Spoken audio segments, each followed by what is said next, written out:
ان الذین یخشون ربہم، بے شک وہ لوگ جو اپنے رب سے ڈرتے ہیں، بے شک وہ لوگ جو اپنے رب سے ڈرتے ہیں بغیر دیکھے، لہم مغفرۃ، ان کے لیے مغفرت بھی ہے، وَأَجْرٌ کبیر، اور بہت بڑا اللہ نے اجر تیار کر کے رکھا ہوا ہے۔ اس پر میں نے کئی ہفتوں بات کی تھی کہ بغیر دیکھے ڈرنا، یہ بغیر دیکھے اللہ نے کیوں کہا؟ کیونکہ جو لوگ مذہب کو نہیں مانتے ان کی سب سے بڑی دلیل ہی مذہب کی مخالفت میں یہ ہوتی ہے کہ جو چیز ہمیں نظر نہیں آتی ہم اس کو فالو کیوں کریں؟ بار بار یہ نظر نہیں آ رہا، نظر نہیں آ رہا، نظر نہیں آ رہا۔ تو نظر آتی تو پھر تو پولیس والا نظر آتا ہے جو اللہ سے بہت کمزور ہے، لوگ اس سے بھی ڈرتے ہیں۔ تو پھر آزمائش نہیں تھی، آزمائش نہیں ہے۔ امتحان ہمیشہ اس چیز کا لیا جاتا ہے جس میں غور اور فکر اور تدبر سے کام لینا پڑے۔ بالکل ٹھیک ہو گئی آواز، جزاک اللہ۔ جس میں غور فکر اور تدبر سے کام لینا پڑے۔ اللہ نے اپنی نشانیاں پھیلا دیں، پھر شور ہو رہا ہے، آپ وہی بڑھے ہیں۔ اللہ نے اپنی کائنات میں نشانیاں پھیلا دی۔ کون ہے جو ان نشانیوں کو دیکھ کر رب تک پہنچے گا اور رب پر ایمان لائے گا، اور کون ہے جو ان نشانیوں کو دیکھ کر رب سے منہ موڑے گا؟ اس لیے بغیر دیکھے ڈرنا ہے۔ ڈرنے کا مطلب کیا ہے؟ اللہ کی جو ذات ہے، قرآن میں جو اللہ نے اپنا انٹروڈکشن کروایا ہے، جو اپنا تعارف کروایا ہے، وہ ایسی ذات کے طور پر نہیں کروایا جس سے ڈرا جائے۔ دیکھو، جب کوئی آپ کو ڈرانا چاہتا ہے کہ مجھ سے ڈرو تو اپنی بدماشیوں کی پوری رپورٹ پیش کرتا ہے نا؟ کیا خیال ہے بھائی؟ کوئی علاقے میں نئے ایس ایچ او صاحب آ جائیں اور وہ چاہیں کہ پبلک مجھ سے ڈرے تو ایک ڈنڈا لے کے وہ نکلے گا پہلے دن، اور پوری ایک پولیس موبائل ہوگی، دو چار چیزوں کو ٹھوکرے مارے گا، دو چار ہوٹلوں میں جا کے کپ توڑے گا، اور ایسی کو تھوڑی سی بدماشی دکھائے گا نا اپنی۔ لوگ کیا کہیں گے؟ بھائی یہ تو بڑا سخت آدمی آ گیا۔ کیا خیال ہے؟ ایسے ہی کہیں گے نا؟ تو بڑے سخت آدمی۔ کوئی محلے کا دادا آیا ہو نیا نیا مارکیٹ میں، وہ آتے ہی بدماشیاں شروع کر دیتا ہے۔ تو ان سب چیزوں سے انسان اس سے ڈرنا شروع۔ عجیب بات ہے، اللہ تعالیٰ کہہ رہے ہیں کہ رب سے ڈرو، مگر قرآن میں جو اللہ اپنا تعارف کروا رہے ہیں اس میں ڈرنے کا عنصر نہیں ہے۔ قرآن شروع ہو رہا ہے الحمدللہ رب العالمین، تمام تعریفیں اللہ کے لیے ہیں جو تمام جہانوں کا پالنے والا ہے۔ تو پالنے والے سے تو محبت ہوتی ہے یا ڈرا جاتا ہے؟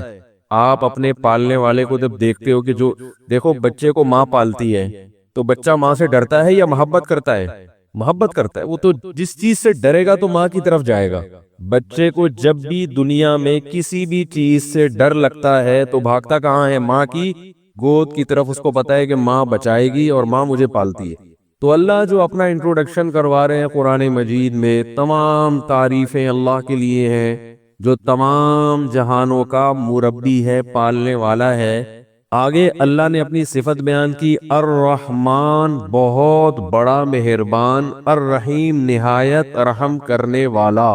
عربی بڑی فصیح و بلیغ زبان ہے۔ اس رحمان اور رحیم کا کوئی متبادل لفظ کسی زبان میں ہے ہی نہیں۔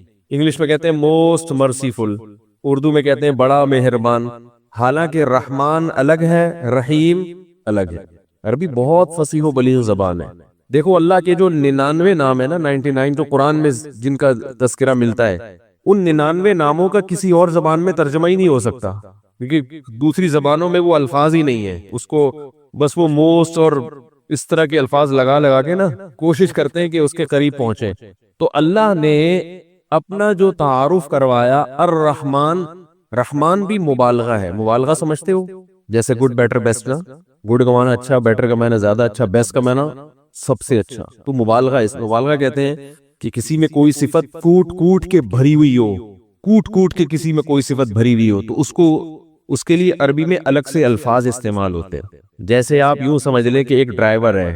ڈرائیور وہ ہوتا ہے، ڈرائیور کی دو قسمیں، ایک وہ جو گاڑی چلا رہا ہو تو ہم اس کو کہیں گے یہ ڈرائیو کر رہا ہے، ضروری نہیں کہ وہ ڈرائیور بھی ہو، ہر ڈرائیو کرنے والا ڈرائیور نہیں ہوتا۔ اور ایک وہ ہوتا ہے جو گاڑی نہیں بھی چلا رہا مگر پھر بھی کیا ہے؟ کوئی ڈرائیور ہے۔ بات آ رہی ہے سمجھ میں؟ اس کو صیغہ صفت کہتے ہیں، پہلی قسم کو اس میں فاعل کہتے ہیں۔ اس میں فاعل کا مطلب ڈرائیو کر رہا ہے، چاہے ڈرائیور ہو یا نہ ہو، اور یہ ڈرائیو نہیں بھی کر کے کیا ہے؟ ڈرائیور ہے۔ یعنی اس کو اتنی مہارت ہے کہ اس کی گویا لقب ہے، اس کی صفت پڑ گئی ہے ڈرائیور۔ بھئی یہ بندہ کیا ہے؟ ڈرائیور ہے، چاہے وہ ڈرائیو نہیں بھی کر رہا ہو۔ اور ایک آدمی ڈرائیور نہیں ہوتا لیکن وہ جب ڈرائیو کر رہا ہوتا ہے تو ڈرائیور کہتے ہیں، جب نہیں کر رہا ہوتا تو ڈرائیور نہیں بلکہ انجینئر ہے، یہ تو ڈاکٹر ہے، ڈرائیور تھوڑی ہے۔ ابھی چونکہ ڈرائیو کر رہا ہے اس لیے ہم اس کو ابھی کیا کہیں گے، ڈرائیور، اس معنی میں نہیں بلکہ اس معنی میں کہ ڈرائیو کر رہا ہے۔ تو الرحمن کا مطلب یہ نہیں کہ رحم کرنے والا، رحم کرنے والا نہیں، کیونکہ جو جس وقت رحم کر رہا ہوتا ہے اس کو راحم کہتے ہیں۔ راحم، رحم کر رہا ہے، رحم اس کی صفت ہے یا نہیں ہے، اس کی ذات کے ساتھ چپکی ہوئی ہے یا نہیں، راحم کا لفظ اس کو ڈیفائن نہیں کرتا۔ بھائی سمجھ میں نہیں آ رہا کیا ہو گیا؟ رحمان کا مطلب ایک معنی تو رحمان میں ایک کا مطلب یہ اس کی صفت لازم ہے، اس کے ساتھ یہ چپکی ہوئی ہے، یعنی یہ گویا رحم جو ہے نا، رحم رحمت والا مادہ، اس کی جیسے ہم دیکھو کوئی کسی موقع پر بہادری کا ارتکاب کرتا ہے تو لوگ کہتے ہیں اس نے بہادری دکھائی، مگر ضروری نہیں کہ وہ بہادر بھی ہو۔ اور آسان مثال، ایک آدمی بدماش مشہور ہو جاتا ہے، بدماش محلے کا، لیکن وہ اس وقت بدماشی کر تھوڑی رہا ہے، ہر وقت تو کوئی بدماش بھی بدماشی نہیں کرتا، کبھی کبھار وہ شرافت کا مظاہرہ بھی کر رہا ہوتا ہے۔ کبھی کہتے ہیں ہے بدماش مگر اس دفعہ اس نے بڑی شرافت دکھائی ہے، شر اور آفت نہیں دکھائی، کہتے ہیں نا، لیکن اس کی وجہ سے اس کو شریف نہیں کہتے، ہم شریف نہیں کہتے۔ شریف وہ ہے جو شرافت میں مشہور ہو گیا ہو، اس کی یعنی جسم کا ایک خاصہ بن چکا ہو، اس کی ایک صفت لازم بن چکی ہو کہ بھئی یہ چونکہ بندہ شریف ہے لہذا یہ تو کبھی غلط کام کرے گا ہی نہیں۔ تو رحمان اور رحیم یہ صیغہ صفت ہے، یہ اس میں فاعل نہیں ہے۔ کیا مطلب؟ اللہ کی ذات کے ساتھ رحمت ہمیشہ کے لیے اٹیچ ہو گئی ہے، یعنی اللہ کی صفت لازم ہے کہ اس نے رحمت بہرحال کرنی ہی ہے، کرنی ہے اس نے رحمت۔ جیسے جو ڈرائیور ہوتا ہے نا، ڈرائیور وہ گاڑی نہیں بھی چلا رہا ہوتا تو ڈرائیونگ آنا یہ بہرحال اس کا ایک لازمی صفت ہے، یہ تو آتی جہاں بھی بٹھا دو گے چلائے گا یہ، اگرچہ بھی نہیں۔ پائلٹ کسے کہتے ہیں؟ ضروری نہیں جو جہاز اڑا رہا ہو بلکہ جس کو اڑانا آتا ہو۔ تو اسی طرح راحم عربی میں کہتے ہیں جو رحم کر رہا ہو، رحمان اور رحیم کہتے ہیں رحمت جس کی صفت لازم ہو، اس کی ذات کے ساتھ متصل ہو، یعنی اس کی عادت ہو۔ تو جو راحم ہوتا ہے یا رحیم یا رحمان ہوتا ہے وہ غضب والا نہیں ہوتا۔ بات آ رہی ہے سمجھ میں کہ نہیں آ رہی؟ غضب اس کی صفت لازمہ میں سے نہیں ہے، کبھی کبھار غصہ آئے گا اس کو، اصل اس کی صفت غضب یا انتقام نہیں ہے۔ تو اللہ کی بھی اصل صفت ہے رحمت، مخلوق پر کیا کرنا؟ رحم۔ اور اللہ نے اپنا ایک نام کریم بھی بیان کیا۔ رحمان اور رحیم میں کیا فرق ہے میں بھی بتاتا ہوں۔ اللہ نے اپنا ایک نام بیان کیا قرآن میں، کریم۔ کریم عربی میں مختلف معنی میں استعمال ہوتا ہے، کرم سے ہے نا بھائی، ہم پہ بھی کرم کر دو کچھ۔ کریم عزت دار کو بھی کہتے ہیں۔ علماء نے اس کا معنی بیان کیا ہے الذی یعطی بغیر استحقاق، وہ سخی جو استحقاق کے بغیر بھی عطا کرتا ہو۔ استحقاق کاڑا لفظ ہے، کیا مطلب؟ آپ کسی نعمت کے مستحق نہیں ہے پھر بھی آپ کو دے رہا ہو، اس کو کیا کہتے ہیں؟ کریم، عزت دار۔ عزت دار آدمی جو ہے نا، پہلے زمانے میں عزت اس کو بولتے تھے کہ ایک مزدور کی تنخواہ 12,000 بنتی ہے، دے آپ کتنی رہے ہیں؟ 20,000۔ لوگ کہتے ہیں بڑا عزت دار آدمی ہے، یعنی اس کو اپنی جو شخصیت ہے اپنے وقار کو برقرار رکھنے کا خیال ہے، اس کا وقار لوگوں میں کیا رہے؟ برقرار رہے، کیونکہ لوگوں میں پہلے وقار سخاوت سے برقرار رہتا تھا، اب کنجوسی سے وقار برقرار رہتا ہے۔ حقیقت بتا رہا ہوں۔ اب اگر مزدور کی تنخواہ 12,000 ہے تو اس کو دیں گے کتنے؟ 6,000، اور 6,000 روک لیں گے ترسا کے ذلیل کر کے اس کو دینے کے لیے، سمجھ رہے ہیں نا؟ اور پھر ایسے دیں گے جیسے کوئی احسان جتلا رہے ہیں اس کے اوپر، اور پھر بتاتے ہیں کہ ہم کاروبار۔ کتنے لوگ ہیں جو تنخواہ اس لیے نہیں دیتے کہ روک کے رکھو، جتنا پیسہ ہمارے پاس رہے گا اس کو انویسٹمنٹ کر کے کماتے رہیں گے، اور ملازمین کی تنخواہیں روک کے رکھے رہیں گے۔ ایک صاحب مجھے کہنے لگے کہ ہر پہلی تاریخ کو ہر 5 تاریخ کو مالک مکان آ جاتا ہے گھنٹی بجانے کے لیے کرایہ چاہیے۔ کیسا کنجوس ہے؟ میں نے کہا کنجوس تو آپ ہو، مکان آپ اس کا استعمال کر رہے ہو، آپ کو چاہیے کہ آپ اس کے گھر کرایہ پہنچاؤ، ہے بھائی، اس کا مکان پورے مہینے استعمال کر لیا، پہلی تاریخ کو آپ کے ذمے ہے کرایہ دینا، وہ کیوں آ رہا ہے آپ کے گھر میں گھنٹی بجانے کے لیے؟ آپ کیوں نہیں جا کے دے رہے اس کو؟ بہت مشکل ہے، کیا کریں بھائی؟ آپ نے تو پورا مکان استعمال کر لیا نا 1 مہینہ، وہ مزے تو اڑا لیے نا، بنایا اس نے، مزے آپ اڑا رہے ہو اس مکان میں۔ اب وہ 5 تاریخ کو آ جاتا ہے، وہ پھر بھی 5 کو اس لیے آ رہا ہے کہ چلو پہلی کو تنخواہ ملی ہوگی تو میں ایک دم نہ پہنچ جاؤں، 5 تک آپ کو اس نے سہولت دے دی۔ ہونا کیا چاہیے کہ آپ نے بھی تو اس کا پورے مہینے مکان استعمال کر لیا، اب آپ کا فرض بنتا ہے کہ اس کے گھر پہ آئے بغیر آپ اس کو کرایہ تو ہمارے یہاں نا الٹی گنگا بہ رہی ہے، لوگوں کو پتہ ہی نہیں ہے کس کا حق کیا ہے. بس کوئی مانگنے آ جائے نا اپنا حق، غصہ آتا ہے کیوں مانگ رہا ہے یہ، مانگ کیوں رہا ہے یہ. تو خیر، تو کریم کسے کہتے ہیں؟ یعطی بغیر استحقاق، کہ آپ مستحق نہیں ہیں تو بھی آپ کو. دیکھو میں اگر مالک مکان ہوتا نا پھر مالک مکان کے حق میں بیانات کرتا تو آپ کہتے ہیں مولوی صاحب تو اپنے فائدے میں کر رہے ہیں، ان کے کرایہ دار تنگ کر. میں خود کرایہ دار ہوں، سمجھ رہے ہو، میں خود کیا ہوں؟ کرایہ دار ہوں. مجھے پتا ہے کہ کرایہ دار اکثر مالک مکان پہ ظلم کرتے ہیں. اکثر کرایہ دار گھر کی واٹ لگا دیتے ہیں. کسی کو گھر دے دو نا کرائے پر، وہ گھر کی ایسی کی تیسی کر دے گا. اتنا کرایہ نہیں ادا کر رہا ہوتا جتنا مالک مکان کو گھر کی ریپیئرنگ میں دوبارہ سے خرچہ کرنا پڑتا ہے. کیا کریں، چلو خیر. تو قرآن مجید میں اللہ کا ایک نام کیا ہے؟ کریم، جو بغیر استحقاق کے آپ کو، بولو بھائی، دے رہا ہے. آپ مستحق نہیں ہیں پھر بھی دے رہا ہے. تو اللہ نے اپنے جتنے نام قرآن میں بیان کیے، اور خاص طور پر دو صفات اللہ نے اپنی بہت زیادہ ہائی لائٹ کی ہیں، الرحمن اور، بولو بھائی، الرحیم. یہ صفات اللہ کو اتنی محبوب ہیں. پہلے میں رحمان اور رحیم کا فرق بتا دوں. دونوں میں مبالغہ ہے. اچھا، دو طرح سے مبالغہ. ایک تو یہ کہ راحم کا مطلب اس وقت رحم کر رہا ہے، رحمان اور رحیم کا مطلب رحمت اس کی صفتیں لازمہ ہیں، تو یہ بھی ایک مبالغہ ہو گیا نا. دوسری طرح مبالغہ یہ ہے کہ تھوڑی بھی اس کی، یعنی یہ بہت ماہر. جیسے ڈرائیور جو ہے نا، ڈرائیور ایک نارمل ڈرائیور ہوتا ہے جو گاڑیاں چلاتا ہے بڑے آرام سے، وہ کیا ہوتا ہے؟ ماہر ڈرائیور. تو ماہر ڈرائیور کے لیے الگ سے تو کوئی انگلش میں لفظ نہیں ہے، نہ اردو میں ہے. تو عربی میں مبالغے کے الگ سے صیغے ہوتے ہیں، جس سے پتہ چلتا ہے کہ یہ صفت اس میں بہت زیادہ، ایک تو اس کے لازمی حصہ ہے یہ، دوسرا تھوڑی نہیں ہے بلکہ کوٹ کوٹ کے اس کے اندر یہ صفت بھری ہوئی ہے. تو الرحمن کا مطلب بھی رحمت بہت زیادہ ہے اللہ کے اندر، اور رحیم کا مطلب بھی رحمت بہت زیادہ ہے اللہ کے اندر. اب بہت زیادہ، جب دونوں کا مطلب بھی بہت زیادہ ہے تو یہ الگ الگ الفاظ کیوں ہیں؟ کیا ہو گیا بھائی؟ سوال پیدا ہوتا ہے نا کہ جب دونوں کا مطلب بہت زیادہ رحمت ہے تو رحمان کا لفظ الگ کیوں، رحیم کا لفظ الگ کیوں؟ تو علماء نے اس کا مفہوم بیان کیا ہے کہ بہت زیادہ رحمت دو طرح سے ہوتی ہے. میں اس کو مثال سے سمجھاتا ہوں. دیکھو، ہم کہتے ہیں کہ فلاں آدمی علاقے کا بہت بڑا سخی آدمی ہے، بہت بڑا سخی. تو بہت بڑے سخی کے دو مطلب ہوتے ہیں. ایک مطلب تو یہ ہے کہ ہر ایک کو نوازتا ہے، کوئی بھی فقیر اس کے پاس چلا جائے قرضہ مانگنے کے لیے، بھیک مانگنے کے لیے، تو کسی کو بھی مایوس نہیں کرتا، چاہے تھوڑا دے مگر دیتا ضرور ہے. یہ بھی بہت بڑا سخی ہے. کیا خیال ہے؟ اتنا سخی تو دنیا میں کوئی نہیں ہوتا، کوئی بھی مانگے تو کچھ نہ کچھ دینا ہی ہے لازمی. اور ایک بہت بڑا سخی وہ ہوتا ہے کہ وہ ہر ایک کو نہیں دیتا. وہ پہلے تھوڑی آواز کم ہو گئی ہے اس کی، وہ تحقیق کرتا ہے، شور ابھی بھی ہو رہا ہے، وہ تحقیق کرتا ہے کہ کوئی مستحق ہے یا نہیں ہے. ہر ایک کو نہیں دیتا، اس کو پتا ہے بھائی فراڈی فقیر بہت معاشرے میں گھوم رہے ہیں، کوئی بھی آئے گا تو بیوقوف بنا سکتا ہے. وہ تحقیق کرتا ہے، لیکن جب تحقیق سے ثابت ہو جائے کہ یہ واقعی مستحق ہے تو پھر تھوڑا نہیں دیتا، پھر چھپا پھاڑ کے دیتا ہے. اس کو بھی لوگ کیا کہتے ہیں؟ یار بڑا آدمی ہے بھائی، بڑا سخی آدمی ہے. تو اللہ تعالی میں جو رحمت والی صفت ہے، یہ دونوں صفتیں اعلیٰ وجہ الکمال ہیں. الرحمن کا مطلب اس کی رحمت سے کوئی بھی بچا ہوا نہیں ہے، کوئی ایسی مخلوق نہیں ہے جس پہ اللہ نے رحم نہ کیا ہو. اور رحیم کا مطلب رحم بھی تھوڑا نہیں کرتا، بہت زیادہ کر رہا ہوتا ہے. تھوڑا رحم نہیں بلکہ بہت زیادہ رحم کرتا ہے وہ. اسی وجہ سے علماء کہتے ہیں کہ رحمان اللہ دنیا میں ہے اور رحیم آخرت میں ہوگا. یہ ایک مفہوم بیان کیا گیا ہے. رحمان کا مطلب ہر ایک پر رحم کر رہا ہے، کافر پر بھی اور مسلمان پر بھی. لیکن رحیم صرف کس کے لیے ہوگا؟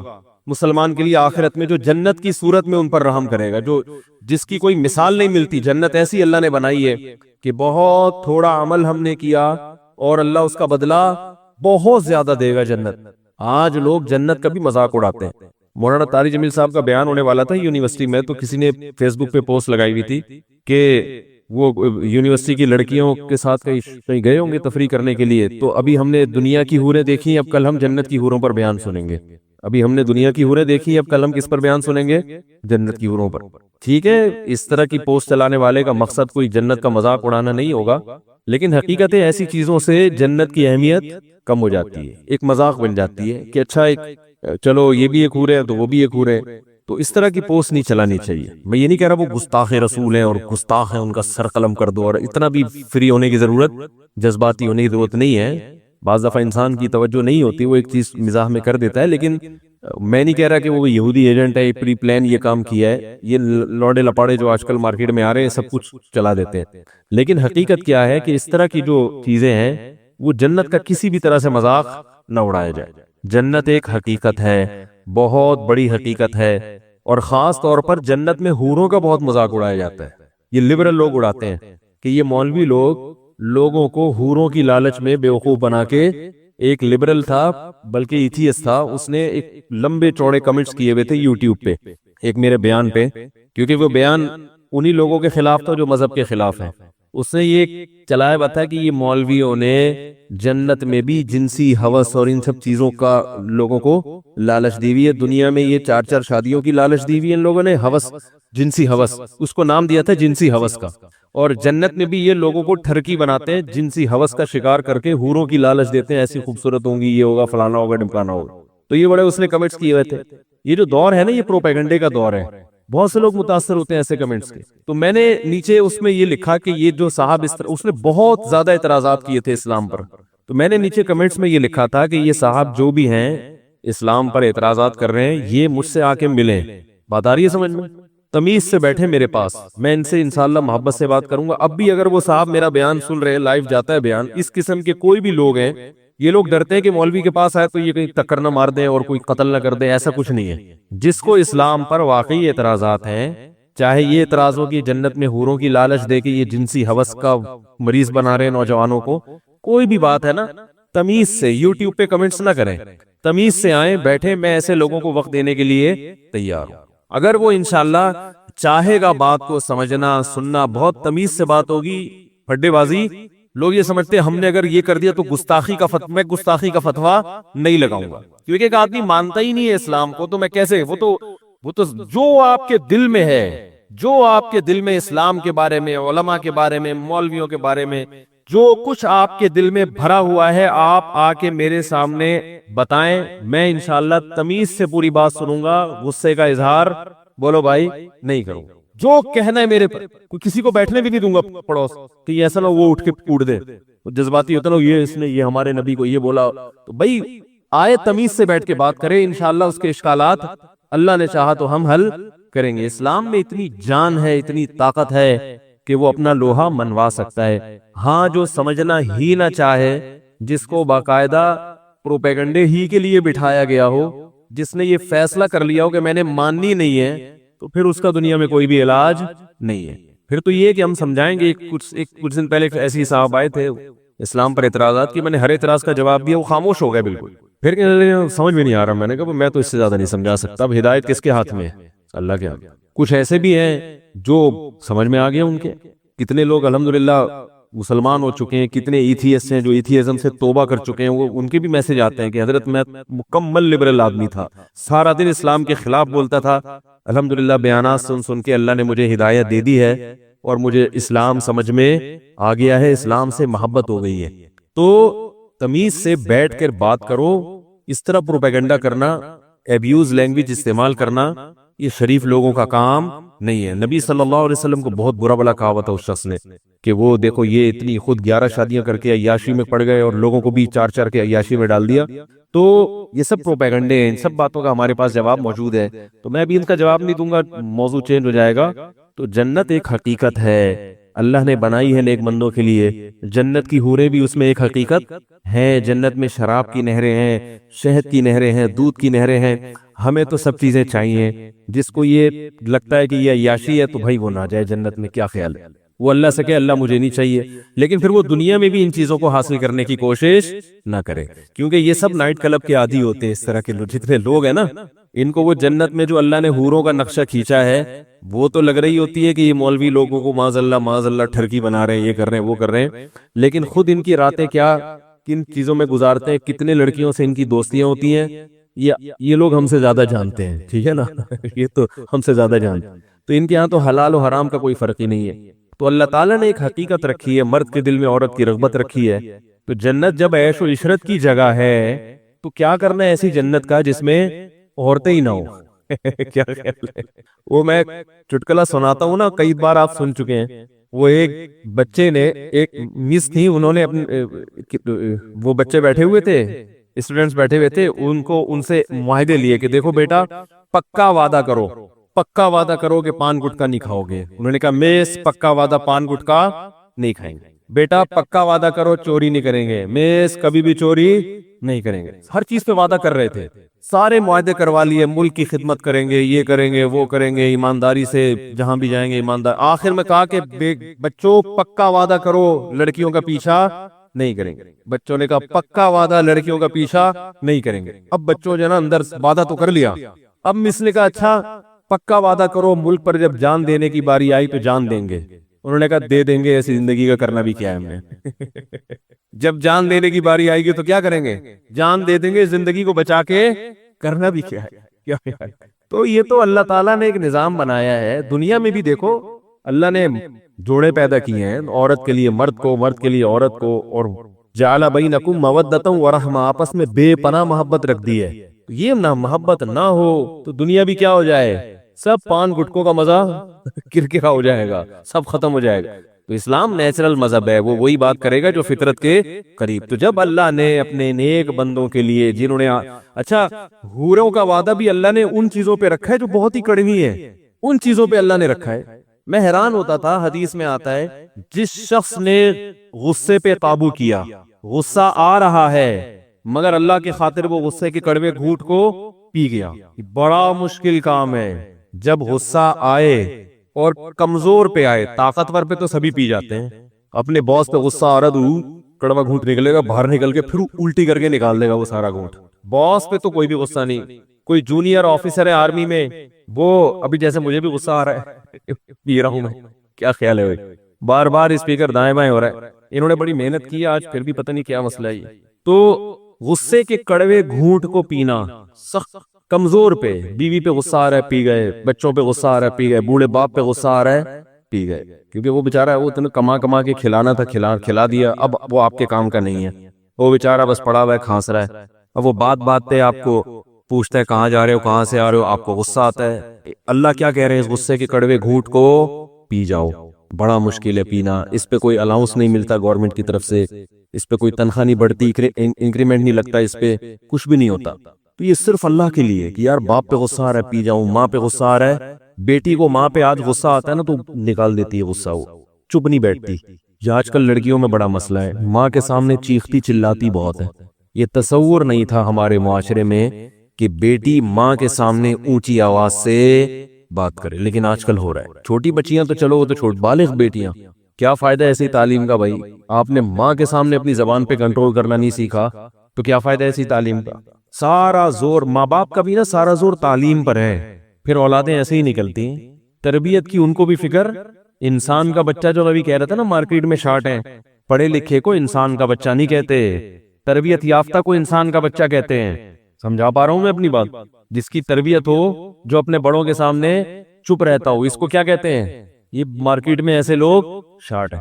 اس لیے میں لوگوں کی عقیدت سے کبھی متاثر نہیں ہوتا. لوگ آتے ہیں ہاتھ پاؤں مفتی صاحب چومتے ہیں. بعض لوگ ہاتھ بھی چومنا شروع کر دیے، محلے کے میں نہیں پیر و مرشد تو نہیں. مجھے پتا ہوتا ہے کہ اس کے مزاج کے خلاف جس دن میں نے بات کی یہ تھوکنا بھی گوارا نہیں کرے گا. عوام کی عقیدت ایسی ہوتی. میں نے رمضان میں ایک سیاسی جماعت کے حق میں تھوڑی سی بات کر دی تھی، اس کے مخالف پارٹی کا ایک آدمی بیٹھا تھا، اعتکاف توڑ کے چلا گیا. میری عقیدت محبت میں اعتکاف میں آیا یہاں ہماری مسجد میں، مفتی صاحب کی مسجد میں بیٹھوں گا، اتنے اچھے ہیں مفتی صاحب. میں نے جو بات کی حمایت میں بھی نہیں کی، وہ ایسی بات تھی جس سے تھوڑی سی حمایت ٹپک رہی تھی کہ فلاں پارٹی کی تھوڑی سی کیا کر رہا ہوں حمایت. وہ تھے اس پارٹی کے کیا مخالف. اتنا غصہ آیا ان کو کہ میں تو مفتی صاحب کو نیک آدمی سمجھتا تھا، انہوں نے اس پارٹی کی کیا کر دی، اعتکاف توڑ کے. یہ بھی نہیں دیکھا کہ اعتکاف توڑنا جائز نہیں. تو پبلک کی عقیدت سے جو متاثر ہو جائے، سارے ایسے نہیں ہوتے الحمدللہ، کچھ واقعی تمیز کے بھی ہوتے ہیں، لیکن یہ عقیدت محبت یہ بڑی عجیب چیز ہے. ذرا سی مزاج کے خلاف ظرف ہے ہی نہیں لوگوں میں. بھائی یہ فرض کر لو کہ ان سے غلطی ہو گئی ہوگی، مولوی صاحب سے، انسان ہے، غلطی ہو گئی ہوگی تو غلطی نہیں ہو سکتی کیا؟ بھائی یہ جو فلاں کے بارے میں سپورٹ کر رہے ہیں یہ غلط کر رہے ہیں، ان کی خیال میں صحیح ہے لیکن ہمارے خیال میں کیا غلط، ختم، قصہ ختم. چلو جی پولیس آپ کا بیان سنتے ہیں. ساری باتیں تو نہیں آپ کو غلط لگیں گی نا.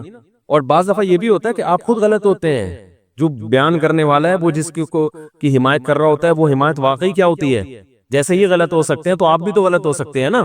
تو ذرا سی بات دائیں بائیں ہو جائے، مزاج کے خلاف ہو جائے، ایک دم عقیدت ختم.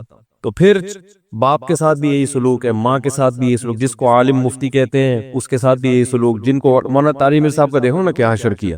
یہ سارا عقیدت مندوں نے ہی کیا ہے. حضرت مولانا طارق میر صاحب کا جو کچھ دن پہلے بیان آیا تھا، پی ٹی آئی کے تھوڑا سا حق میں جا رہا تھا وہ بیان، تو ان کے جو پی ٹی آئی کے مخالفین تھے انہوں نے کیسی ایسی کی تیسی کر کے رکھی ہے. بھائی آپ ایک آدمی کی محنت دیکھو، ساری زندگی اس سے آپ نے اتنا کچھ سیکھا ہے، اگر زیادہ سے زیادہ غلط کر دیا نا تو بھائی بولے انسان ہے، غلطی ہو سکتی ہے، ان کو نہیں حمایت کرنی چاہیے تھی، انہوں نے کر دی، غلط کیا، بس ختم ہو گئی بات. آپ ایک کلپ بنا دو حضرت کی رائے سے متفق نہیں، ختم. سب گالیاں، منافق، یہ بکا ہوا. اور ابھی تک میرے پاس ایس ایم ایس آ رہے ہیں میرے خلاف بھی اور ان کے خلاف بھی، اس میں ایسی ایسی فوہش گالیاں کہ میں کیا بتاؤں. تو یہ کیا ہے؟ جذبات میں ایک دم پاگل ہو جانا، ایک دم پاگل. تو میں یہ سوچتا ہوں کہ جن کو اپنے غصے پہ، اپنے جذبات پہ اتنا بھی کنٹرول نہیں ہے، وہ کیا کیسے زندگی گزارے گا بھائی؟ کیسے؟ تو اللہ تعالیٰ نے ہمیں حکم دیا ہے کہ ہم جذبات میں اور غصے کے وقت اپنے آپ کو بولو بھائی کنٹرول کریں کہ یہاں غصہ جاری کرنا ہے یا نہیں کرنا. کسی کی رائے سے آپ کو اختلاف ہو سکتا ہے، کوئی بھی زمزم کے نہائے ہوئے نہیں ہوتے سب لوگ. علماء سے بھی غلطیاں ہو سکتی ہیں، تنظیموں سے بھی ہو سکتی ہیں، ہر ایک سے ہو سکتی ہے، اس کا ایک ماں باپ سے بھی ہو سکتی ہے. ایک آدمی میرے پاس آیا، میرے ابا یہ کر رہے ہیں، میرے ابا، میں نے کہا ابا غلط کر رہے ہیں آپ کے، میں خام خواہ حمایت نہیں کروں گا، لیکن آپ ابا کو ٹھیک کرنے کی کوشش بولو بھائی نہ کریں. آپ کے ان کے آپ پر احسانات ہیں، آپ کے وہ ابا ہیں، آپ کی جو ذمہ داری ہے خدمت کرنا، محبت سے نصیحت کرنا، بس اس سے زیادہ آپ کی ذمہ داری نہیں ہے، ختم. اب جو کر رہے ہیں ان کو کرنے دو، ان کے لیے دعا کرو بس. ابراہیم علیہ السلام کو دیکھو نا، کتنا غلط کر رہے تھے ان کے ابا.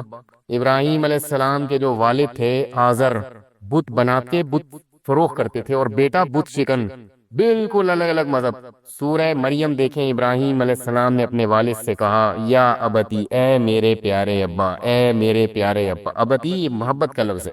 لما تعبدو، ایسوں کی عبادت کیوں کرتے ہو، ما لا یسمع، جو سن نہیں سکتے، ولا یبصر، جو دیکھ نہیں سکتے، ولا یغنی عنک شیئا، کوئی فائدہ نہیں پہنچا سکتے آپ.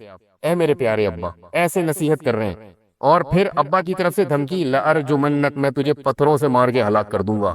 اور یہ دھمکی برائے دھمکی نہیں تھی جیسے آج کل ابا کہتے ہیں یہ ٹانگیں توڑ دوں گا، تو پتا ہوتا ہے بیٹے کو توڑیں گے تھوڑی. لیکن اس زمانے میں دستور تھا کہ جب کسی کو سخت سزا دینی ہوتی یا تو آگ میں ڈال دیتے یا رجم کرتے، پتھروں سے ہلاک کر دیتے. تو واقعی حقیقت میں دھمکی دینے لگے کہ میں تجھے پتھروں سے مار کے ہلاک کر دوں گا. لیکن ابراہیم علیہ السلام نے کیا فرمایا؟ سلام علیک، آپ پر سلامتی ہو.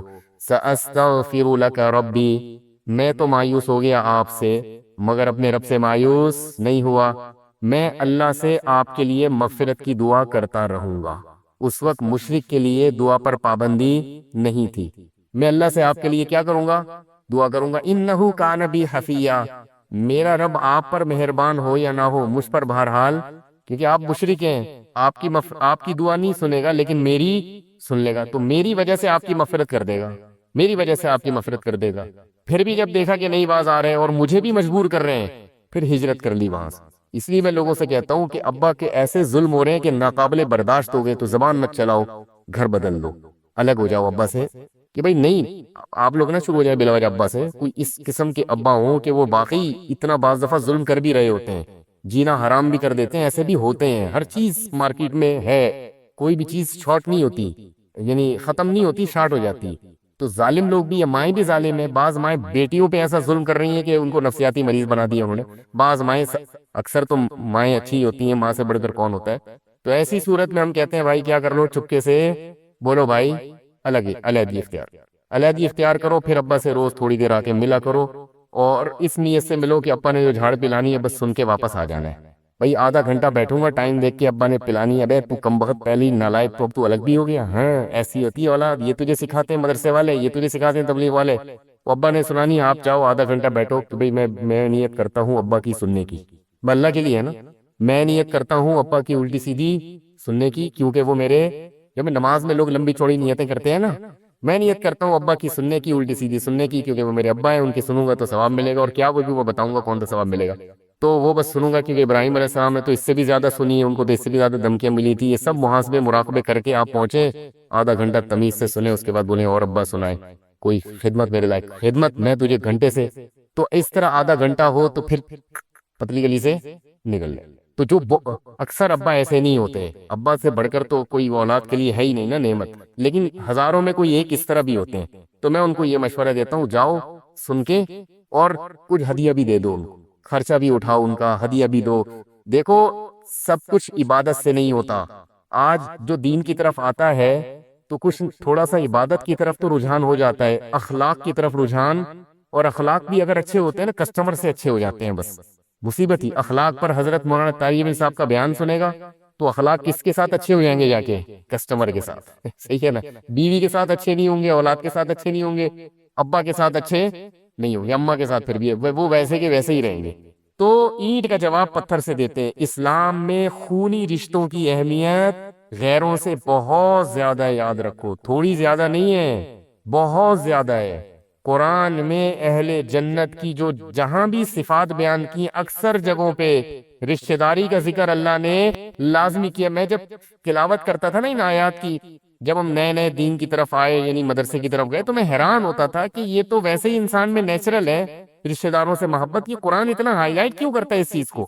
اس وقت میں یہ سمجھ میں نہیں آتا تھا، قرآن بار بار یوں کیوں کہتے ہیں اہل جنت رشتہ داری جوڑتے ہیں، رشتہ داری جوڑتے ہیں، رشتہ داروں کا خیال کرتے ہیں، بار بار حدیث میں بھی آتا ہے۔ حالانکہ عربوں میں تو رشتہ داری ویسے ہی جوڑنے کا رواج تھا بھائی، عرب میں سب کچھ، سب برائیاں تھیں مگر رشتہ داری تو ان میں، یہ تو نیچرل ہے نا، جب قبیلہ خاندان ہوگا تو عرب تو اپنے رشتہ داروں کے لیے سر کٹاتے تھے، لڑتے تھے۔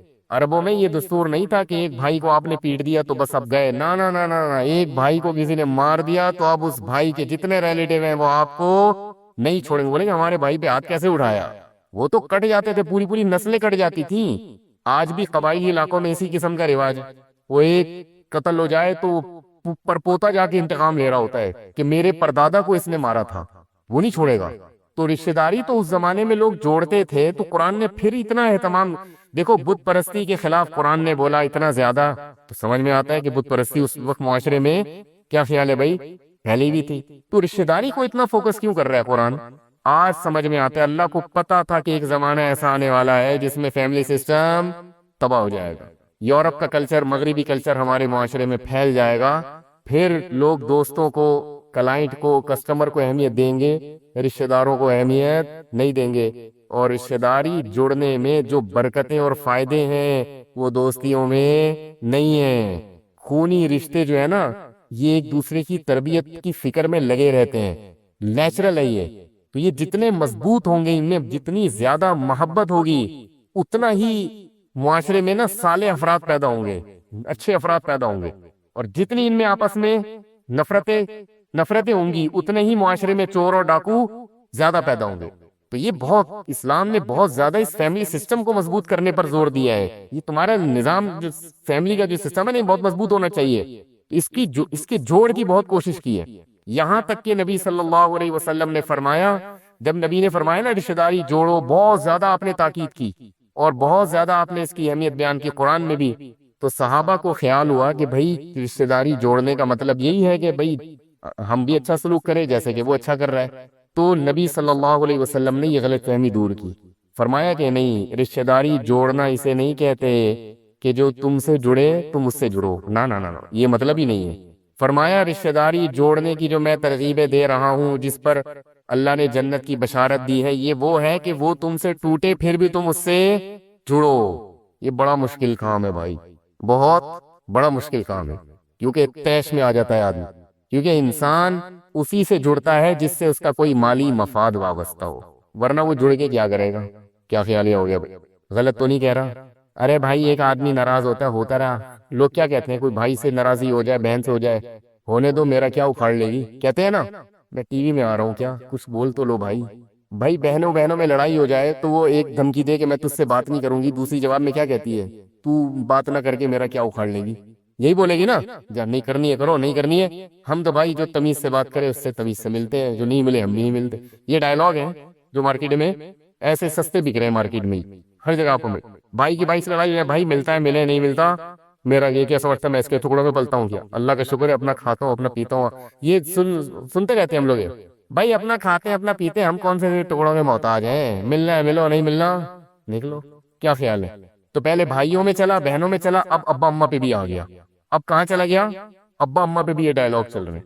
بھائی ابا ہیں، کھلا دیا ہم نے، انہوں نے کون سا ہمارا کوئی اتنا خیال کیا ہے؟ تو بھائی ٹھیک ہے، اچھی طرح سے چلتے ہیں، ٹھیک ہے. نہیں تو بھائی یہ چیزیں ہمارے معاشرے میں بھی چل رہی. بیوی کو بھی یہ دھمکی دیں گے، بیوی شوہر کو دھمکی دے گی. دھمکیوں پہ جو چل رہا ہے حساب کتاب. صرف وہاں دھمکی نہیں دیتے جہاں ڈر ہوتا ہے کہ وہ اس سے بڑی دھمکی نہ دے دے. جیسے ایک آدمی نے چاقو نکالا نا، کسی کی رکھ دیا کہ تیری جیب میں جو کچھ ہے نکال دے. سے جیب سے بندوق نکالی، اب تیری جیب میں جو کچھ ہے، اب تیری جیب میں جو کچھ ہے نکال. تو جس کا ڈر یہ ہوتا ہے کہ بندوق ہی نہ نکال دے، وہاں تو ایسے یس سر. گورنمنٹ کے اداروں میں جا کے دیکھو کیسے یس سر جی سر. میں اکثر اپنا واقعہ بتاتا ہوں کہ ایک جگہ میں گیا گورنمنٹ کے ادارے میں، کسی کے ساتھ گیا، کوئی گواہی دی، پتہ نہیں کیا معاملہ تھا. تو وہ پلاٹوں کا کوئی فائلیں پہ سگنیچر کروانے تھے، پلاٹ پہ کسی فائل پہ سگنیچر کروانے تھے کسی آفیسر سے. اب اس آفیسر کا ٹائم یا تو ختم ہو گیا تھا یا ہونے والا تھا، تو اس نے سگنیچر سے انکار کر دیا. اب جو ملازم کھڑا ہوا ہے نا، میں دیکھ رہا تھا اس کے اسٹائل کو. میں بہت زیادہ آبزرو کرتا ہوں چیزوں کو، جب بھی کہیں بچپن سے میری عادت ہے. میں اس کا اسٹائل دیکھ رہا تھا، ایسے بھیکاری پن والا منہ بنا کے نا، سر پلیز سگنیچر کر دیں. اسٹیٹ ایجنٹ تھا وہ، اس کا چونکہ کمیشن تھا نا اس سگنیچر کروانے میں. اس نے نا غصے میں آفیسر نے فائل اٹھا کے یوں پھینکی ہے، یا تو اس کے منہ پہ ماری ہوگی، جو لگی نہیں، دیوار پہ جا کے لگی. اتنا غضبناک ہوا، بولے نہیں کروں گا، جاؤ. ذرا بھی غصہ نہیں آیا اسے اسٹیٹ ایجنٹ کو. میں یہ سب چیزیں نوٹ کر رہا تھا. میں اس سے سبق لے رہا تھا کہ اگر اس کا 10واں حصہ بھی ہم اللہ کے ساتھ کر لیں، کیا خیال ہے بھائی؟ بعض دفعہ اللہ بھی ہمیں کسی آزمائش میں ڈال دیتا ہے، تو ہم فوراً منہ سے کفر بکنا بجائے اس کے کہ لجاجت کریں اور عاجزی کر لیں اللہ کے سامنے کہ بھئی اللہ نے آج تک اتنی نعمتیں کی ہیں، تھوڑی سی آزمائش آ گئی تو اس میں بھی ہمارا فائدہ ہوگا، اور جھک جائیں. نہ کفر بکنا شروع کر دیں گے، خودکشی کی بات ہے. اسی طرح والدین کے ساتھ یہی معاملہ ہے. تھوڑا سا والدین یہی کام اگر باپ کرتا تو دیکھو پھر اولاد کیسے چیختی چلاتی. اگر باپ فائل اٹھا کے پھینک دیتا، بیٹا کہتا جاؤ تم نے تو ساری زندگی ہماری ماں کو بھی ستایا، یہ تانے ہمیں بھی ستاؤ گے، یہ کر دو گے، میں یہ کر دوں گا، میں دیکھتا ہوں. میں 3 دن تک گھر سے غائب ہو جائے گا بتائے بغیر. تو میں دیکھ رہا ہوں کہ وہ آفیسر کے سامنے پھر، کیونکہ اس کا کمیشن مارا جا رہا ہے 20-25 ہزار روپے کا، پھر میں نے دیکھا فائل اٹھا کے لایا، اس کو چھاڑا، پھر سر کے پاؤں میں لگ رہا ہے گر رہا ہے، اور سر پیس، اور ایسے مکھن لگائے ہیں کہ اس کمبخت سگنیچر کروا کے ہی چھوڑے. اس نے کام نکلوا کے نکل گیا. سبق حاصل کرنا چاہیے ان واقعات سے. اس کو غصہ نہیں آ رہا، اس کو پتا ہے میرا کمیشن مارا جائے گا، اور اس کو تو روزانہ اسی سر سے واسطہ ہے نا، اسی آفیسر سے روزانہ اس کا واسطہ ہے. وہ کہے گا اس سے پٹا کر کے میں جاؤں گا کہاں؟ تو بات یہ ہے کہ وہاں 20-25 ہزار کا کمیشن نظر آ رہا ہے، تو اخلاق بھی اچھے. اس کو پھر اخلاق پر حضرت مولانا طاری جمیل صاحب کا بیان سننے کی ضرورت نہیں، اس نے کبھی سنا بھی نہیں ہوگا. اور جنہوں نے سنے ہوئے ان کی حالت، میں خود بھی اس میں داخل ہوں، ان کی حالت دیکھو کیا ہے. ان کی حالت دیکھو کیا ہے. اللہ سے بھی لڑنا شروع کر دیتے ہیں، باپ سے بھی، ماں سے بھی، بزرگوں سے بھی، علماء سے بھی. جن کے ہاتھ پاؤں چوم رہے ہوں گے ان کو بھی گالیاں دینا شروع کر دیتے ہیں ایک دم جذبات میں آ کے.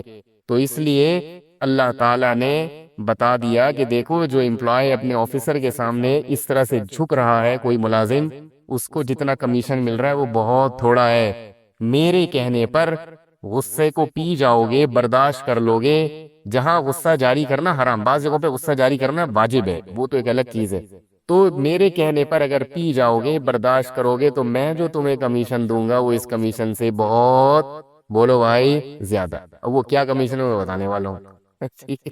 وہ کیا کمیشن، تو وہ بہت، کیونکہ مشکل بہت ہے. کمزور پہ غصہ آئے اس کو پینا بہت مشکل کام ہے، بہت مشکل کام ہے. تو اللہ نے کیا فرمایا؟ صحیح حدیث ہے، صحیح ہے مسلم کی یا صحیح بخاری کی، فرمایا کہ جو شخص غصے پر قادر تھا پھر بھی غصے کے کڑوے گھونٹ کو پی لیا، قیامت کے دن اللہ تعالیٰ میدان حشر میں اس کو بلائیں گے.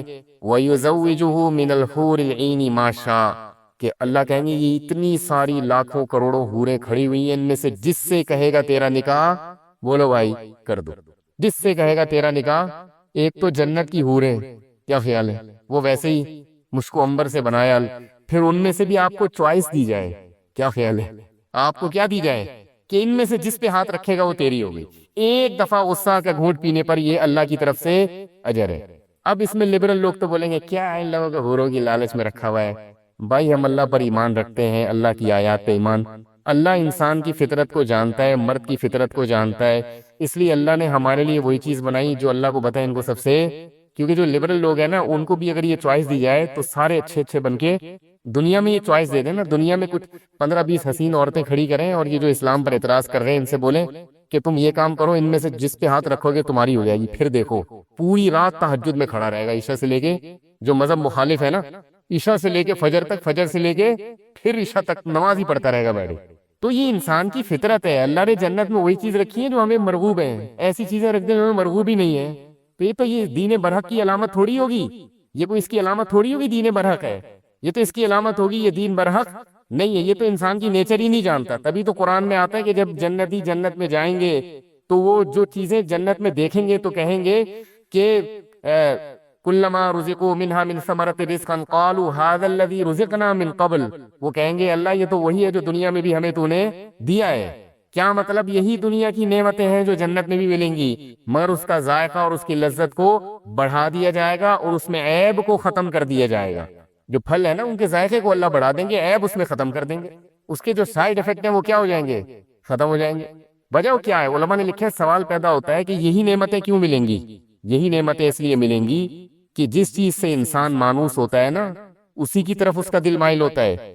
اگر دیکھو کتنے لذیذ پھل ہوتے ہیں لیکن آپ نے کبھی نہ کھائے ہو تو پہلی دفعہ نہیں کھائے جاتے ہو، تو جنت میں اللہ یہی نعمتیں، یہی انار، یہی انگور، یہی شہد، یہی دودھ، لیکن اس کا ذائقہ کیا کر دیں گے؟ بڑھا دیں گے۔ تو اللہ نے جنت میں بھی عورتیں پیدا کی ہیں مردوں کی، اب خواتین کو اشکال ہوگا آدمی عورتوں کے لیے کیا پیدا کیا؟ وہ کہیں گے ہم جب غصہ پیئیں گے تو ہمیں کیا ملے گا؟ بھائی وہ بھی تو ان کو بھی تو اشکال ہوگا نا، ہم جب غصہ پیئیں، بیٹی کو ماں پہ غصہ آ رہا ہو پی جائے تو کیا ملے گا؟ تو بھائی آپ کو بھی کچھ ملے گا، کیا ملے گا یہ مجھے نہیں پتا، کیا ملے گا یہ مجھے، لیکن ظاہر ہے جب مرد کو اتنی کوئی نعمت مل رہی ہے تو عورت کو بھی کوئی نعمت ملے گی، کیونکہ اللہ نے آخرت کے معاملے میں مرد اور عورت کا فرق نہیں رکھا۔ یہ تو قرآن میں جگہ جگہ ہے کہ دونوں کو اجر ملے گا، تو وہ چونکہ ان کو کوئی حور میں دلچسپی نہیں ہے نا ان کو، تو ان کو کوئی آدمی مل جائے گا یہ اللہ ہی جانتا کیا ملے گا، لیکن ملے گا بہرحال، کیونکہ بہت بڑا ثواب ہے، کیونکہ اللہ نے اہل جنت کی علامات بیان کی ہیں، والکاظمین الغیظ، یہ غصے کے کڑوے گھونٹ کو پیتے ہیں۔ آج نفسیاتی ڈاکٹر بہت سارے کیا کہتے ہیں؟ غصے کو پینے سے صحت کو نقصان ہوتا ہے، سمجھ رہے ہو؟ یہ غلط ہے۔ دیکھو جتنے بھی نفسیاتی ڈاکٹر یا میڈیکل سائنس کی جو چیز بھی قرآن کے خلاف جا رہی ہو نا کبھی بھی قبول نہ کرو، کیونکہ ان کی ریسرچ بدل جاتی ہے، بڑی بڑی تحقیقیں مارکیٹ میں آتی ہیں اور تھوڑے دنوں میں بدل جاتی ہیں۔ ایک ماہر نفسیات نے کچھ دن پہلے ایک ویڈیو کلپ ریکارڈ کروایا ان سے، چھوڑو میں ادھر نہیں جاتا پھر یہ ڈاکٹر میرے پیچھے پڑ جائیں گے، تو ہر بات ان کی صحیح نہیں ہوتی ہے۔ حقیقت پتہ ہے کیا ہے؟ آپ کے اندر آپ جس پاور کو استعمال کرتے ہو نا وہ پاور بڑھتی ہے آپ کی، یہ انسانی فطرت ہے۔ اگر آپ نے غصہ جاری کرنے کی عادت ڈال دی تو کبھی بھی غصے کے وقت آپ اپنے اوپر کنٹرول نہیں کرو گے، غصہ آئے گا بھی زیادہ اور نکلے گا بھی زیادہ۔ اگر آپ نے غصے کو کڑوے گھونٹ کو پینا شروع کر دیا تو آپ کی جو اعصابی قوت ہے نا، آپ کی جو بریکیں ہیں وہ کیا ہو جائیں گی؟ مضبوط ہو جائیں گی۔ آپ میں جو روکنے کی طاقت ہے نا، غصے کے امساک کی قوت، وہ کیا ہو جائے گی؟ بڑھ جائے گی، اور پھر آہستہ آہستہ غصہ بھی کیا ہو جائے گا؟ کم ہو جائے گا۔ یہ حقیقت ہے۔ یہ جو کہتے ہیں نا غصہ جاری کر کے دل ہلکا ہو جاتا ہے، وقتی طور پہ ہلکا ہوتا ہے، لیکن آتا ایسے آدمی کو غصہ زیادہ بھی ہے، بار بار آتا، کیونکہ غصہ استعمال ہو رہا ہے تو بار بار آئے گا، بار بار آئے گا، کیونکہ غصے کی پاور بڑھ رہی ہے آپ کی، غصہ بار بار آئے گا۔ اور اگر غصہ پی لیا تو غصہ پینے کی طاقت کیا ہو جائے گی؟ بولو نا بھائی، آہستہ آہستہ آہستہ آہستہ بہت زیادہ بھی غصہ آئے گا تو آپ پی جاؤ گے، عادت ہو گئی، آپ کی بریکیں کیا ہو گئی ہیں؟ مضبوط۔ ورنہ بڑھاپے میں تو بالکل فیل ہو جائیں گی بریکیں۔ اگر جوانی میں اپنے اوپر غصے کو قابو کرنے کا آپ نے طاقت پیدا نہیں کی تو بڑھاپے میں تو اور انسان کمزور ہو جاتا ہے نا اعصاب، پھر تو ذرا ذرا سی بات پہ بھڑکتا ہی رہے گا، بھڑکتا ہی رہے گا۔ تبھی جو آفیسر لوگ ہوتے ہیں نا، سب نہیں، بہت سارے آفیسر جن کو ہر وقت آرڈر چلانے کی عادت ہوتی ہے، بڑھاپا بڑا خراب گزرتا ہے ان کا، کیونکہ انہیں نو کا لفظ کبھی سنا ہی نہیں ہوتا۔ تو بڑھاپے میں تو لوگ نہیں مان رہے ہوتے بات، وہ پھر نو سنتے ہیں تو ایک دم بھڑکتے ہیں، کر بیچارے کچھ سکتے نہیں ہیں تو ایک ڈپریشن میں چلے جاتے ہیں۔ تو اس لیے ابھی سے پینے کی عادت ڈال دو، اس کا نتیجہ کیا نکلے گا؟ ایک تو بریکیں مضبوط ہو جائیں گی، دوسرا فائدہ یہ ہوگا کہ جب خیال ہوگا تھوڑے دنوں میں کہ یار جب میں نے جاری کرنا ہی نہیں ہوتا تو لا کے کرنا کیا ہے، تو خود بخود اس کو کوشش کرے گا کہ غصہ مجھ پہ مسلط نہ ہو۔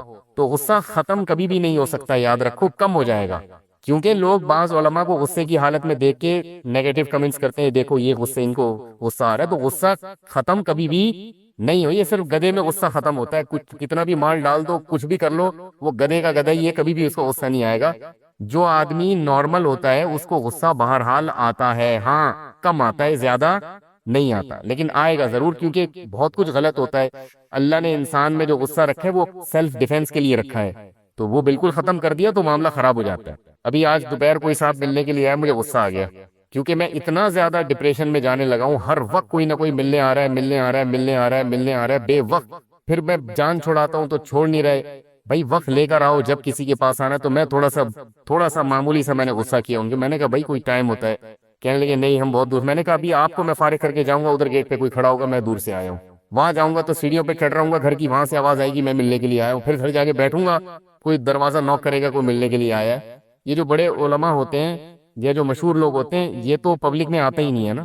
میں نے کہا ہمیں تو نماز کے لیے آنا ہے، بیانات کے لیے جانا ہے، تو مجبور ہو گئے ہم، تو میں نے کہا میں نہیں برداشت کر سکتا۔ تو یہ اتنا غصہ جو ہے نا، یہ کس کے لیے اللہ نے رکھا ہے؟ سیلف ڈیفenس کے لیے، ورنہ لوگ محبت میں کیا کریں گے، گھول کے پی جائیں گے، گھول کے پی جائیں گے محبت میں، تو وہ آ جاتا ہے انسان کو بھائی کچھ تو تمیز سے آرام سے معذرت کے ساتھ زندگی کو، ابھی آ رہا تھا لیکن اللہ کا شکر ہے میں نے پی لیا، حور کا تصور جیسے ہی کیا میں نے پی لیا الحمدللہ۔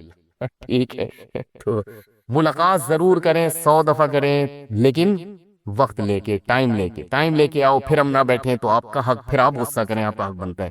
تو اللہ تعالیٰ نے جو اجر رکھا ہے جنت میں، وہ وہی چیزیں رکھی ہیں جو دنیا میں اللہ نے ہمیں دکھائی ہیں، تو اس لیے یاد رکھو جنت کو معمولی چیز نہ سمجھیں، یہ ایک حقیقت ہے، جن کی سمجھ میں آ گئی تو قرآن ان کے حالات بھی بیان کرتا ہے۔ آپ اسلاف کے حالات دیکھو، اسلاف کے حالات، راتوں کو جاگتے تھے جنت کی لالچ میں، دنیا میں تھوڑی سی چیز کی ہمیں لالچ ہو جائے کیسے پاگل ہوتے چلے جاتے ہیں۔ اور یاد رکھو یہ جو اللہ نے جنت اور جہنم، ہاں میں پہلے وہ بات مکمل کر لوں جلدی سے، رحمان کا مطلب کیا ہوتا ہے؟ سب پہ رحم کرتا ہے، رحیم کا مطلب رحمت بھی بہت زیادہ کرتا ہے، تو یہ بہت زیادہ رحمت بعض علماء کی رائے کے مطابق کہاں ہوگی؟ میری رائے تو یہ ہے کہ اللہ نے دنیا میں بھی بہت زیادہ رحمت کی ہے، اور جنت تو بہت ہی زیادہ ہے، وہ تو بہت زیادہ ہے۔ تو اب اللہ نے اپنی جو صفات بیان کی ہیں وہ بہت مہربان اور نہایت رحم کرنے والا، تو اس میں ڈرنے کا تو کوئی، پھر ڈرے کیوں بھائی؟ جب اللہ رحم کرنے والا ہے، کیسی رحمت ہے؟ حدیث میں آتا ہے کہ جب اللہ نے اس کائنات کو بنایا، دیکھو جب بھی کوئی نیا ملک بنتا ہے تو ایک قانون بنتا ہے نا، دستور بنتا ہے، آئین بنتا ہے، کیا خیال ہے کیا ہو گیا بھائی؟ ایسا ہوتا ہے کہ نہیں ہوتا؟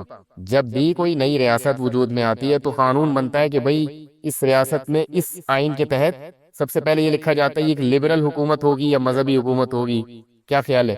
جمہوری طرز پہ ہوگا یا آمریت اس میں رہے گی، بادشاہت ہے یا جمہوریت ہے، یہ سب چیزیں طے ہو جاتی ہیں۔ تو نبی صلی اللہ علیہ وسلم نے ارشاد فرمایا کہ اول ما خلق اللہ القلم، جب اللہ نے اس کائنات کو بنایا نا، تو کائنات بنانے کے بعد اب اس کے لیے آئین لکھنا تھا، اللہ نے آئین تیار کرنا تھا نا، ایک لا، کہ کیا کیا کس اصول کے تحت اس کائنات کو میں چلاؤں گا۔ تو لکھنے کے لیے سب سے پہلے کیا چاہیے؟ قلم۔ یہ ہمیں سمجھانے کے لیے مثالیں دی گئی ہیں۔ تو اول ما خلق اللہ القلم، اللہ نے سب سے پہلی چیز کیا بنائی؟ قلم۔ اب یہ دستور، اب اللہ کو الیکشن کرانے کی ضرورت نہیں ہے، سینٹ سے منظور کرانے کی ضرورت نہیں ہے، خود ہی اللہ نے اپنے لیے آئین بنایا جس آئین کا اللہ پابند ہوگا۔ عجیب دیکھو، یعنی اللہ دستور لکھ رہے ہیں کس کے لیے؟ اپنے آپ کو پابند کرنے کے لیے، خود اللہ اپنے آپ کو پابند کرنے کے، میں ان اصولوں کا پابند رہوں گا۔ یہ تعبیرات ہیں۔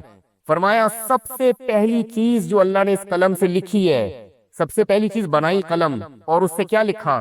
سب سے پہلا لفظ جو اللہ نے لکھا ہے سبقت رحمتی علی غضبی، کہ میری رحمت میرے غصے پر غالب رہے گی، میری رحمت میرے غصے پر، یعنی اصول قیامت تک کے لیے اللہ نے ہمیشہ کے لیے بنا دی۔ کیا مطلب؟